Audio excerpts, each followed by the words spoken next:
Jump away. The same day, Felix Baumgartner jumped out of a pod 24 miles above the Earth, breaking the speed of sound.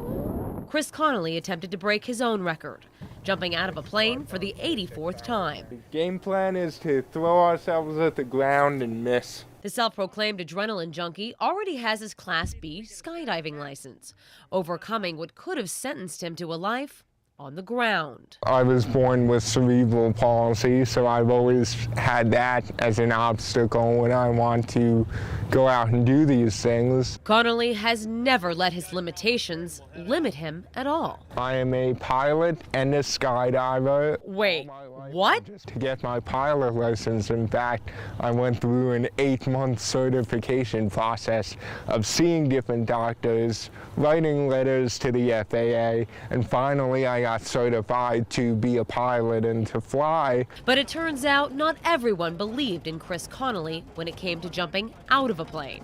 Connolly says if it had been up to some skydiving companies in California, he would have never set foot into thin air. And they said, you absolutely cannot do this, and they actually asked me to leave. Connolly says he stood in shock, holding his pilot's license in one hand and medical clearance in the other, amazed he was being denied. And that only made the 20-year-old USC student fight on. More than anything, I remember when I left the skydiving center that day thinking, that's it, now I'm gonna do this. He heard the word no a few more times before someone finally gave him a shot. He called us on the phone and he asked me, if he could do it here. I was kind of worried at first. Dave Crouch, owner of Skydive Taft, is no stranger to skydivers of every sort and says his only concern was if Connolly could use his skydiving rig on his own. Reach all his handles, performed everything we needed him to do. He went through the class just fine like everybody else, and my instructors came to me and said, he's good to go, we'll take him. And I said, okay, let's go.